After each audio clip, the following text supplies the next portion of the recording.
Fem amb un poema de Benedetti dedicat a tots els jardins botànics del món, que és el nostre particular homenatge al Jardí Botànic de València.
No sé si alguna vez les ha pasado a ustedes,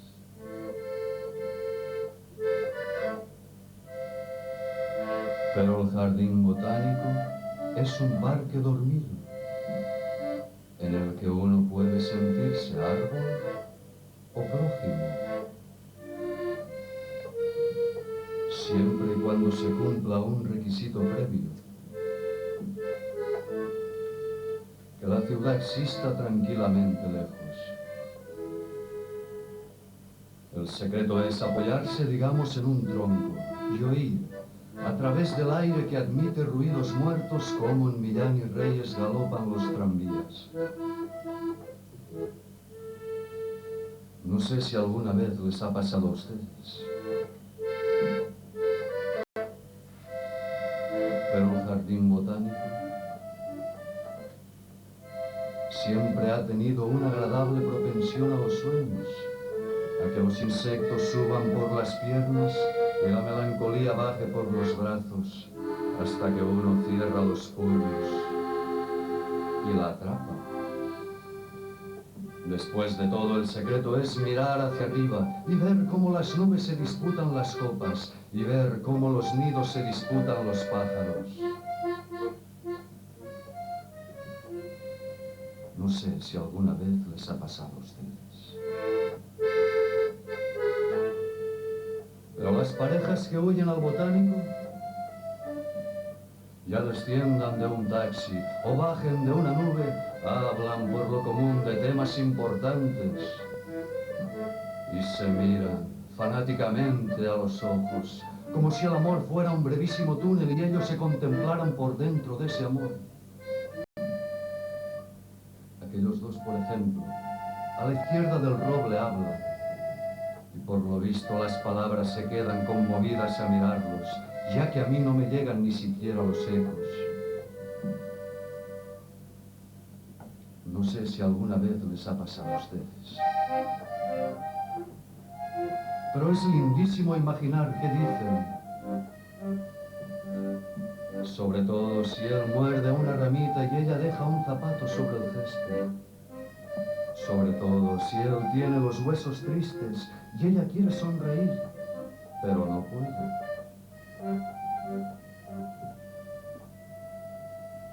Para mí, que el muchacho está diciendo lo que se dice a veces en el jardín botánico.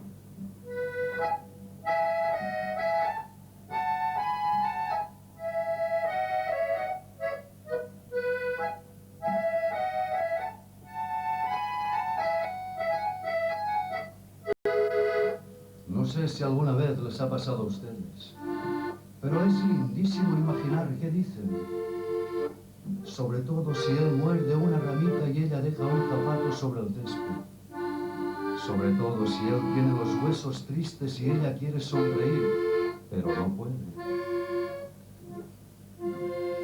Para mí que el muchacho está diciendo lo que se dice a veces en el jardín botánico.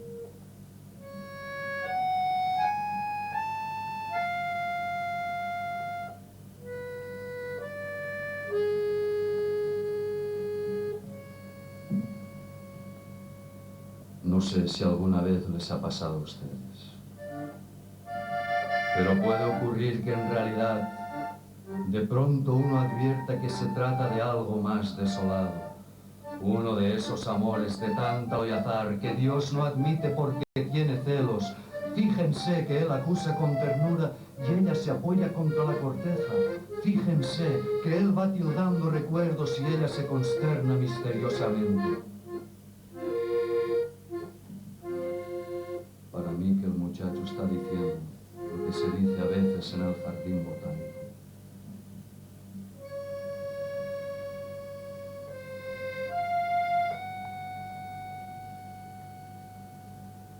No sé si alguna vez les ha pasado a ustedes, pero el jardín botánico es un parque dormido que solo se despierta con la lluvia. Ahora, la última nube ha resuelto quedarse y nos está mojando como alegres mendigos. El secreto está en correr con precauciones a fin de no matar ningún escarabajo y no pisar los hongos que aprovechan para nacer desesperadamente. Sin prevenciones me doy vuelta. Y siguen aquellos dos a la izquierda del roble, eternos y escondidos en la lluvia, diciéndose quién sabe qué silencios.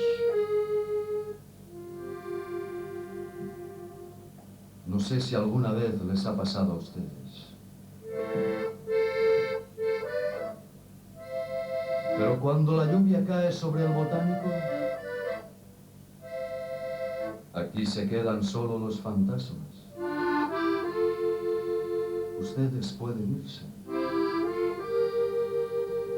Yo me quedo.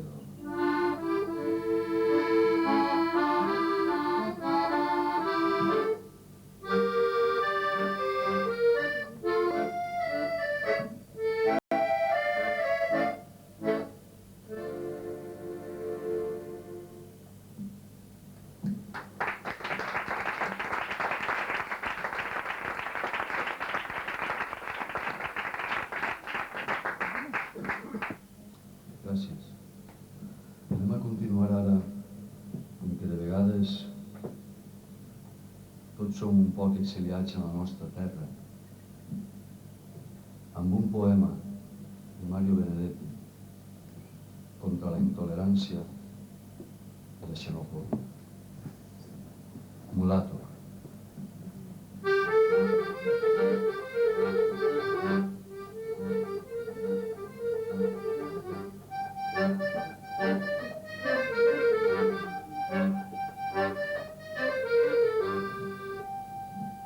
En la cervecería alemana que tiene un andaluz en Puerto Pollensa, Mallorca, Baleares, hay un pajarito que canta como los dioses, o al menos como dicen que cantaban los dioses antes del fin de las ideologías.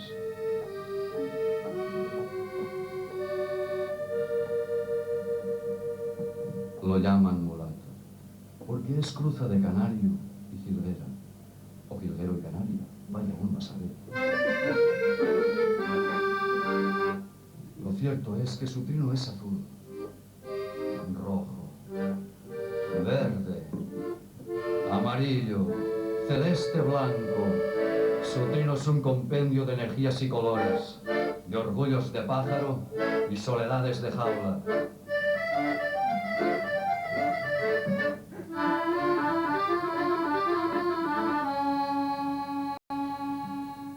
También a nosotros los exilios nos hicieron mulatos. Somos cruza de Estocolmo y Buenos Aires, París y Montevideo, Madrid y Valparaíso, Pernambuco y Berlín. No tenemos trino, pero si lo tuviéramos sería azul, rojo, verde, amarillo, celeste, blanco, compendio de energías y colores, de orgullos de migrante y soledades de jaula.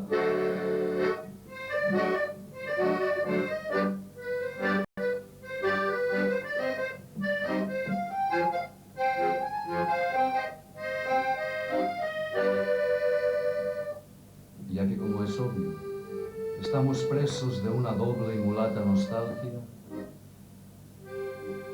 nos movemos en un pasadizo, o túnel, o angostura, donde añoramos lo que espera delante y luego añoraremos lo que quedó atrás. Quisiéramos llorar como los dioses, o al menos como dicen que lloraban los dioses antes del fin de las ideologías.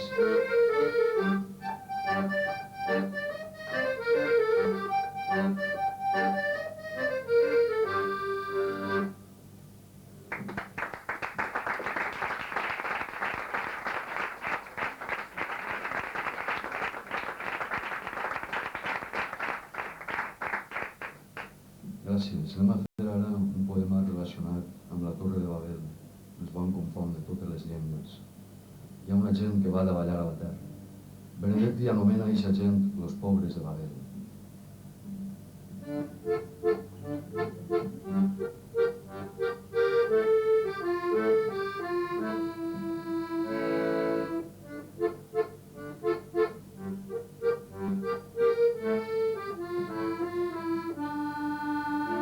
En realidad los pobres fueron los únicos que se exiliaron de la torre. Rápidamente comprendieron, solo les llevó 24 siglos, que aquello no era más que una chorrada. ¿A qué apuntar al cielo si allí, como es sabido, no hay comida ni sexo? ¿A qué alejarse de la tierra si ella es cuna y urna funeraria?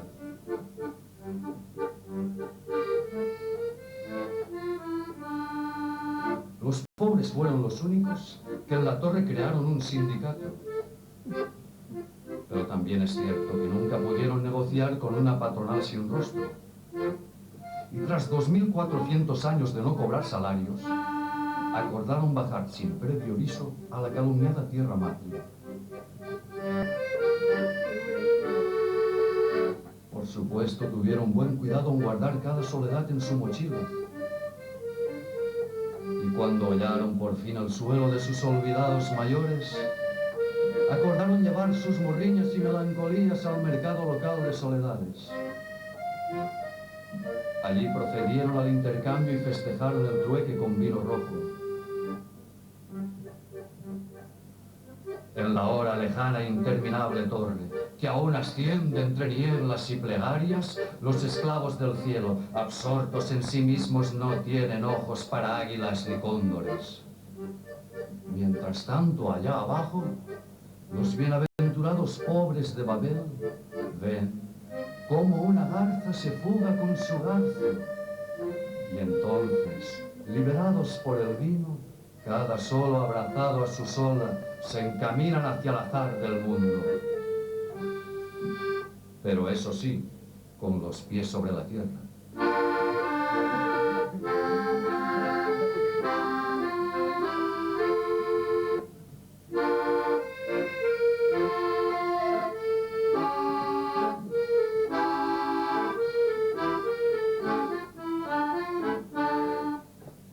Tal es al menos lo que ha informado el noticiero de la medianoche. Y es asimismo lo que he puesto en un fax a Babel Incorporato, para que aprenda.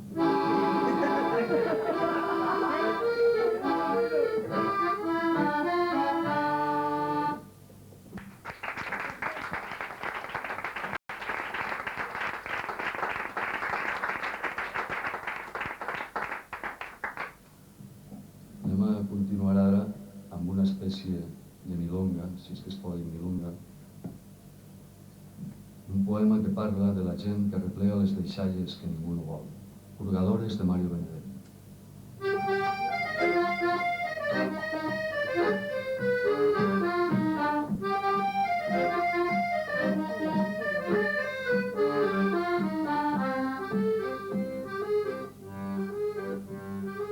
Esta noche y todas las noches, los hurgadores de basura van recogiendo la cochambre seca. Especialistas del detritus descubren lo que va quedando de nuestras vidas pálidas, transidas.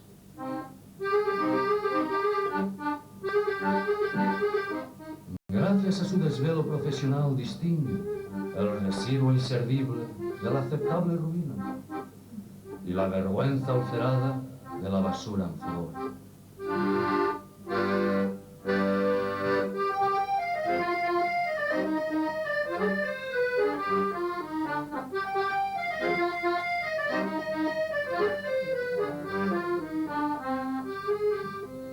En cambio no hay ni habrá purgadores que recolecten en la madrugada culpas en que la vida se nos va, presagios derrotados en las manos sin líneas, huesitos de la última gaviota, el corazón quemado por el rayo o lágrimas resecas de ojos fósiles.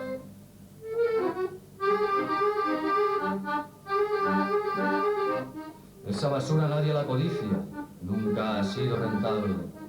No habrá más remedio que quedarnos con ella pudriéndose y podriéndonos.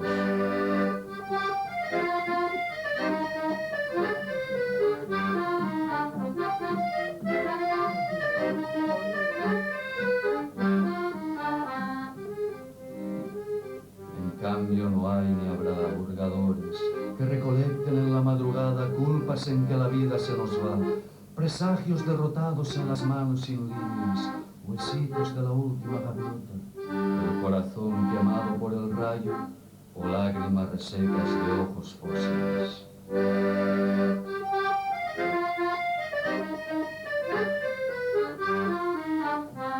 Esa basura nadie la codicia, nunca ha sido rentable. No habrá más remedio que quedarnos con ella pudriéndose y pudriéndonos.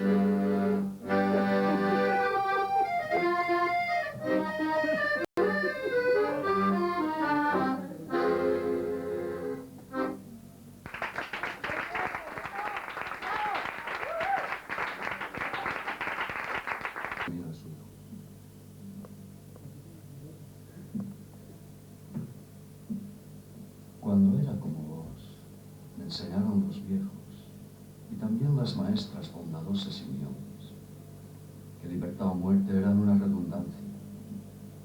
¿A quién se le ocurría en un país donde los presidentes andaban sin capanas? Que la patria o la tumba era otro pleonasmo, ya que la patria funcionaba bien en las canchas y en los pastoreos. Realmente, Botija, no sabían un corno, pobrecitos. Creían que libertad era tan solo una palabra aguda, que muerte era tan solo grave o llano, cárceles por suerte, una palabra estrújula. Olvidaban poner el acento en el hombre. La culpa no era exactamente de ellos, sino de otros más duros y siniestros. Y esto sí, cómo nos ensartaron en la limpia república verbal, cómo idealizaron la vidurria de vacas y estancieros, y cómo nos vendieron un ejército que tomaba su mate en los cuarteles. Uno no siempre hace lo que quiere, uno no siempre puede. Por eso estoy aquí mirándote y echándote de menos. Por eso es que no puedo despeinarte el jopo, ni ayudarte con la tabla del 9, ni acribillarte a pelotazos. Vos ya sabés que tuve que elegir otros juegos y que los jugué en serio. Y jugué, por ejemplo, a los ladrones, y los ladrones eran policías. Y jugué, por ejemplo, a la escondida, y si te cogían te mataban. Y jugué a la mancha, y era de sangre. Botija, aunque tengas pocos años, creo que hay que decirte la verdad para que no la olvides. Por eso no te oculto que me dieron picana, que casi me revientan los riñones. Todas estas llagas, hinchazones y heridas que tus ojos redondos miran hipnotizados, son durísimos golpes, son botas en la cara. Demasiado dolor para que te lo oculte, demasiado suplicio para que se me borre. Pero también es bueno que conozcas que tu viejo cayó, o puteó como un loco, que es una linda forma de callar, que tu viejo olvidó todos los números. Por eso no podría ayudarte en las tablas. Y por lo tanto todos los teléfonos, y las calles, y el color de los ojos, y los cabellos, y las cicatrices, y en qué esquina, en qué bar, qué parada, qué casa. Y acordarse de vos, de tu carita, lo ayudaba a callar. Una cosa es morirse de dolor, y otra cosa morirse de vergüenza. Por eso me podés preguntar, y sobre todo puedo yo responder. Uno no siempre hace lo que quiere, pero tiene el derecho de no hacer lo que no quiere. Llorá nomás, Botija. Son macanas que los hombres no lloran. Aquí lloramos todos. Gritamos, berreamos, moqueamos, chillamos, maldecimos. Porque Es mejor llorar que traicionar, porque es mejor llorar que traicionarse. Llorar, pero no olvides.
Encara continua viu almenys entre nosaltres.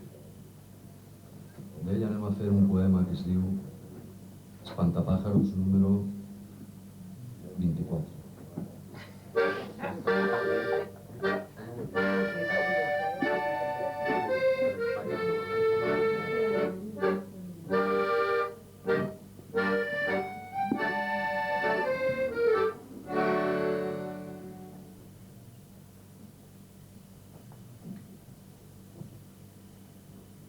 No se me importa un pito que las mujeres tengan los senos como magnolias o como pasas de higo, un cutis de durazno o de papel de lija.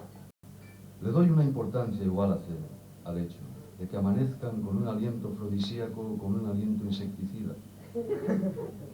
Soy perfectamente capaz de soportarles una nariz que sacaría el primer premio en una exposición de zanahorias.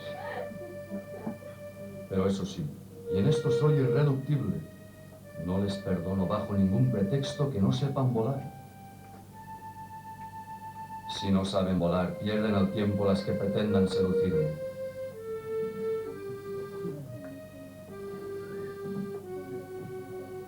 Esta fue y no otra la razón de que me enamorase tan locamente de María Luisa. ¿Qué me importaban sus labios por entregas y sus encelos sulfurosos? ¿Qué me importaban sus extremidades de palmípedo y sus miradas de pronóstico reservado? María Luisa era una verdadera pluma.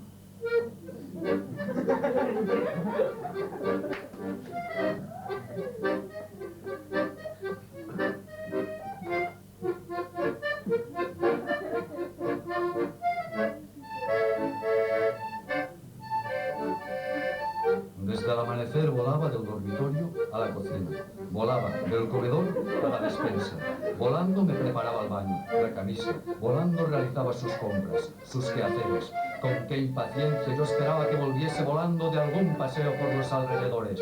Allí lejos, perdido entre las nubes, un puntito rosado. ¡María Luisa! María Luisa. Y a los pocos segundos ya me abrazaba con sus piernas de pluma para llevarme volando a cualquier parte.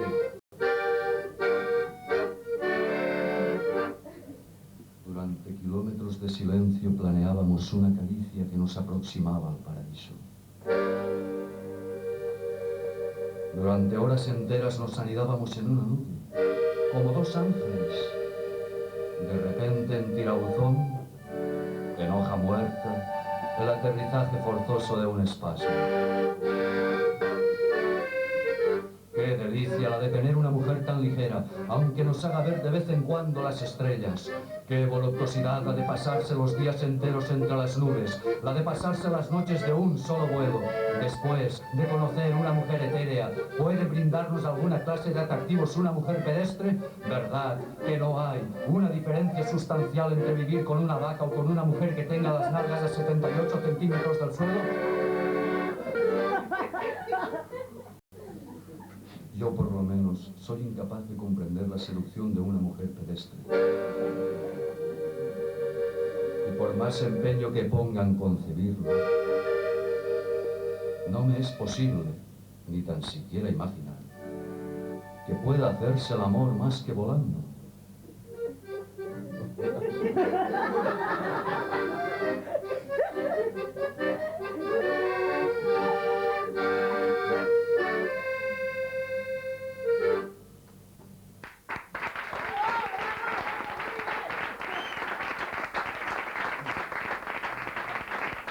Una persona, cosa o animal, que el tingueu mania, li dediqueu alguna estrofa. Espantapájaros número 3.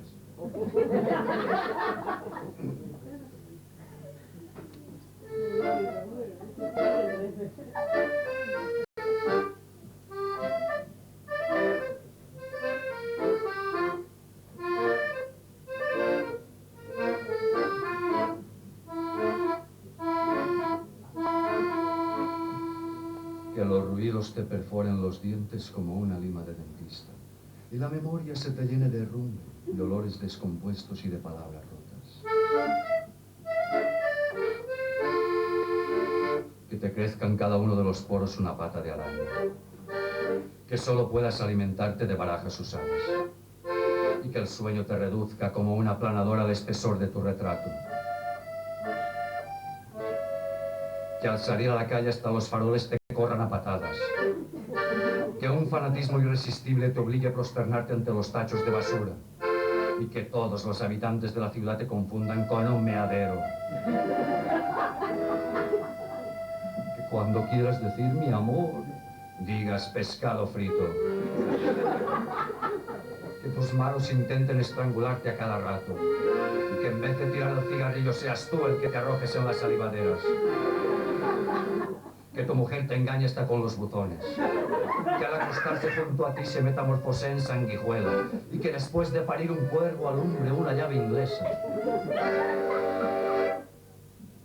Que tu familia se divierta en deformarte el esqueleto, para que los espejos al mirarte se suiciden de repugnancia.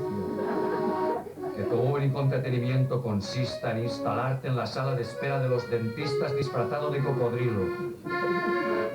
Y que te enamores tan locamente de una caja de hierro que no puedas dejar ni un solo instante de lamerle la cerradura.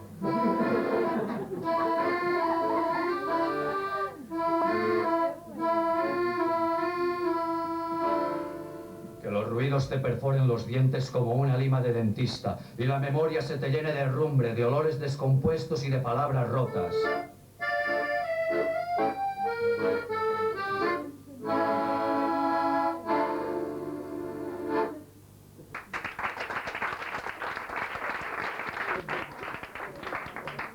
Oliverio Girondo, poeta que va morir el 67, però que encara continua viu entre nosaltres. D'Oliverio Girondo, Mar de la Plata, Argentina, Poema titular Espantapájaros número 8.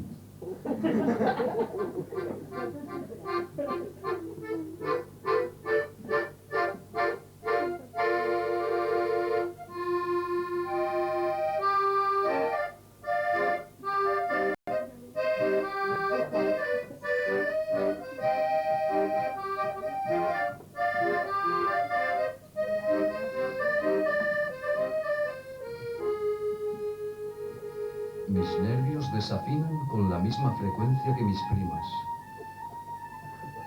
Si por casualidad cuando me acuesto dejo de atarme a los barrotes de la cama, a los 15 minutos me despierto indefectiblemente sobre el techo de mi ropero.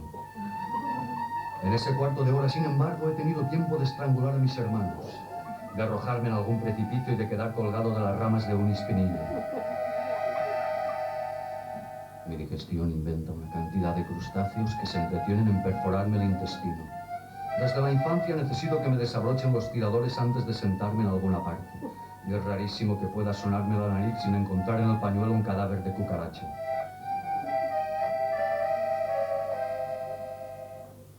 Todavía cuando llovizna, me duele la pierna que me amputaron hace 3 años. Mi riñón derecho es un maní. Mi riñón izquierdo se encuentra en el Museo de la Facultad de Medicina. Soy políglota y tartamudo. He perdido la lotería hasta las uñas de los pies. Y en el instante de firmar mi acta matrimonial me di cuenta que me había casado con una cacatúa.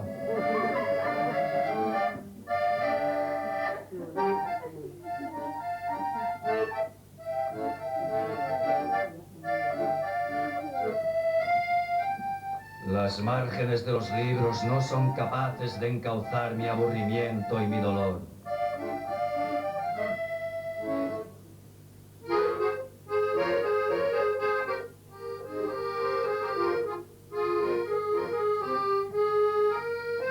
Hasta las ideas más optimistas toman un coche fúnebre para pasearse por mi cerebro.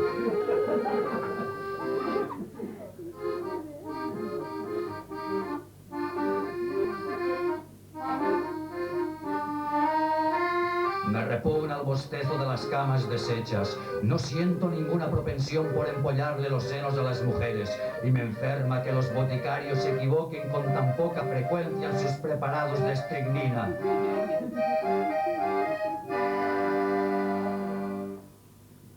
En estas condiciones, creo sinceramente que lo mejor es tragarse una cápsula de dinamita y encender con toda tranquilidad un cigarrillo.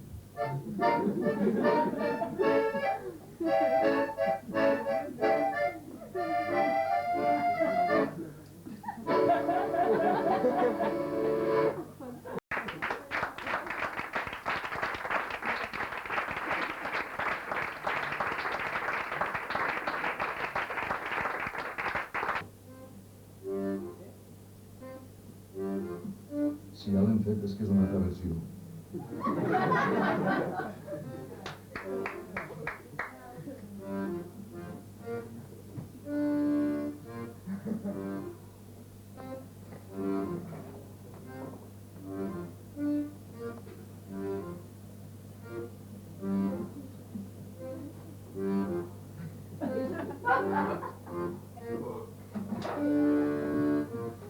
Llorar a lágrima viva. Llorar a chorros. Llorar la digestión. Llorar el sueño.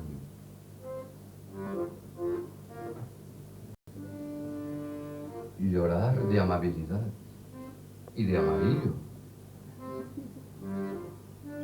Llorar ante las puertas y los puertos.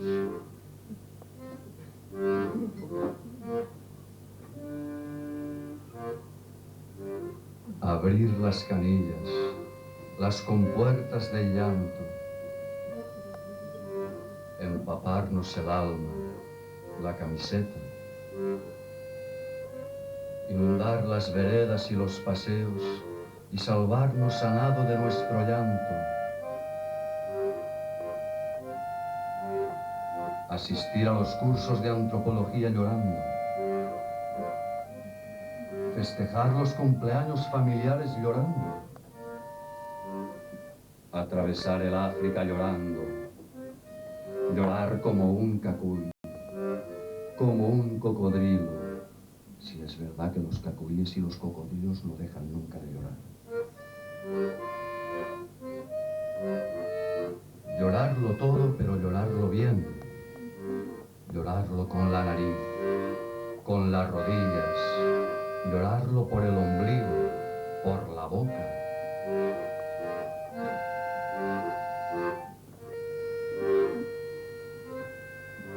Llorar de amor, de hastío, de alegría.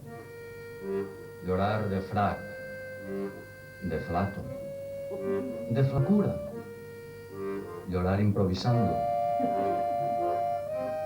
de memoria. Llorar todo el insomnio y todo el día. Llorar.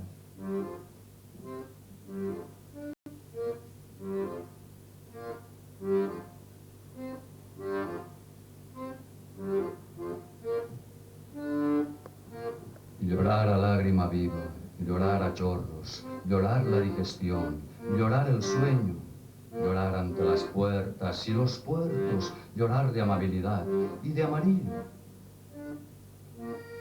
Abrir las canillas, las compuertas del llanto, empaparnos el alma, la camiseta.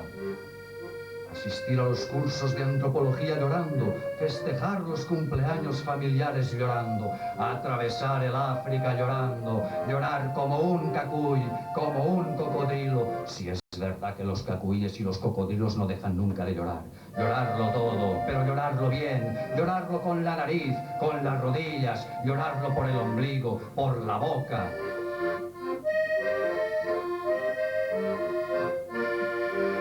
Llorar de amor, de hastío, de alegría, llorar de frac, de flato, de flacura, llorar improvisando, de memoria.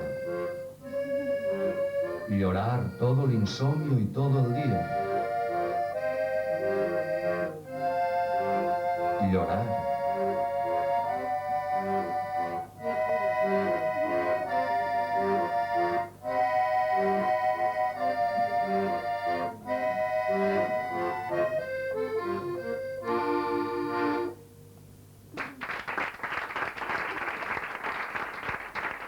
Planificada destrucción.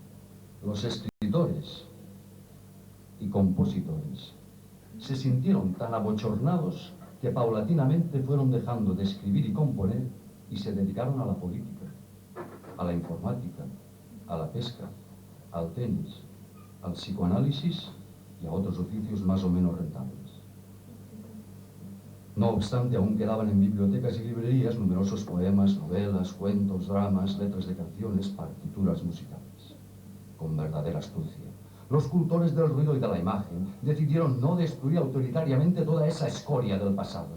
Prefirieron gastarla a un ritmo vertiginoso, a fin de que sin que nadie pudiera acusarlos de violar los derechos humanos y otras majaderías, se consumiera y no volviera más su vetusta blandura.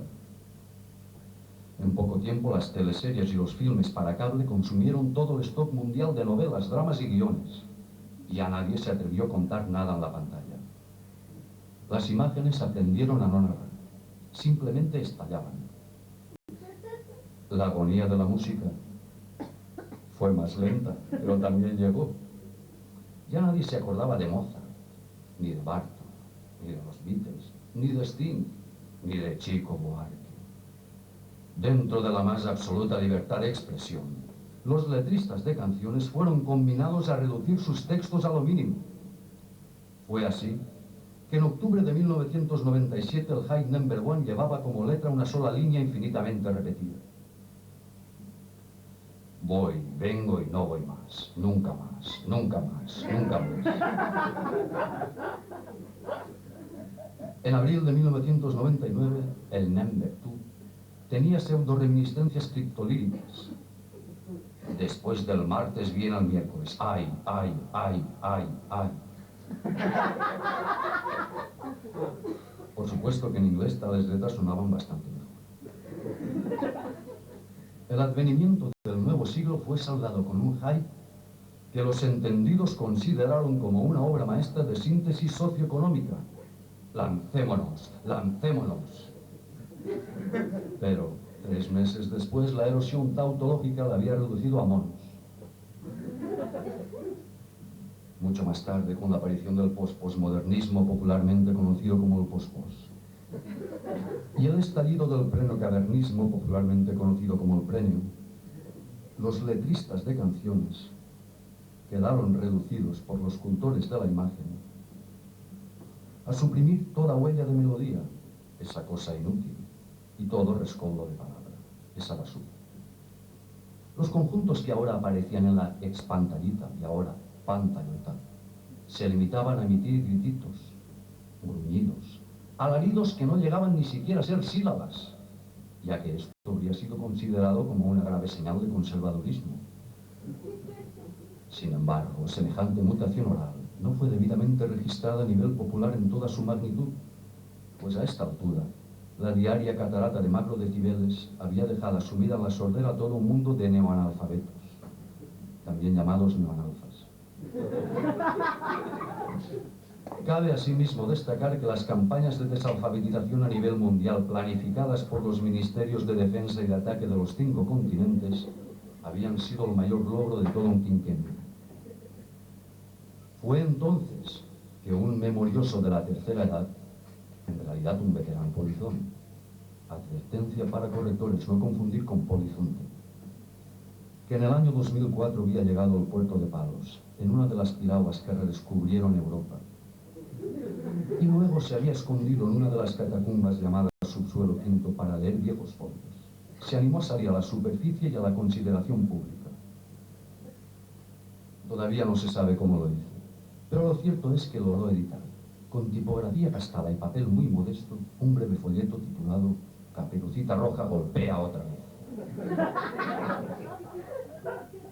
En vista del neoanalfabetismo circundante, el expolizón subió a un banco de la plaza y noche a noche fue narrando su historia a los transeúntes.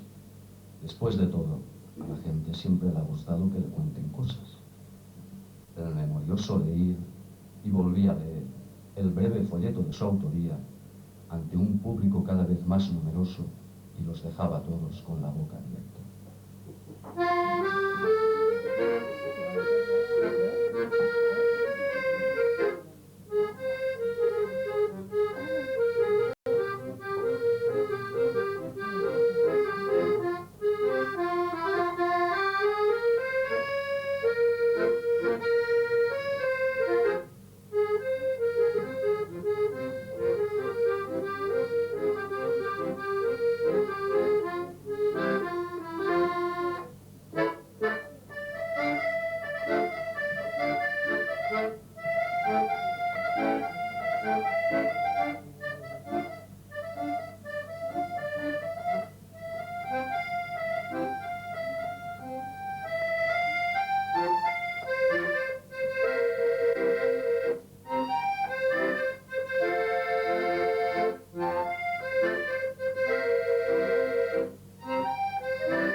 No sé si alguna vez les ha pasado a ustedes.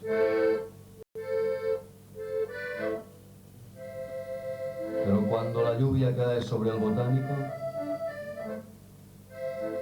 aquí se quedan solo los fantasmas. Ustedes pueden irse. Yo me quedo.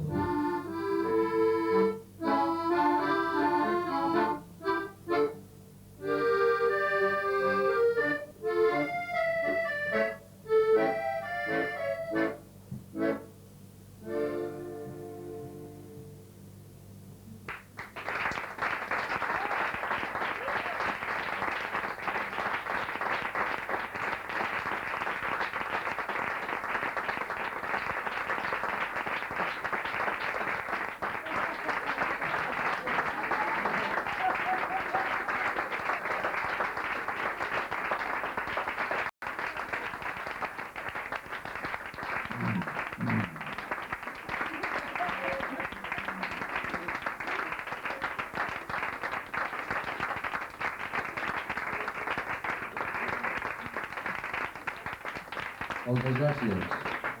Ja m'ha acabat. Si conegueu algú que li puga interessar la història d'esta, li diu que el dimecres que ve tornarem a estar així a Perdido. Això.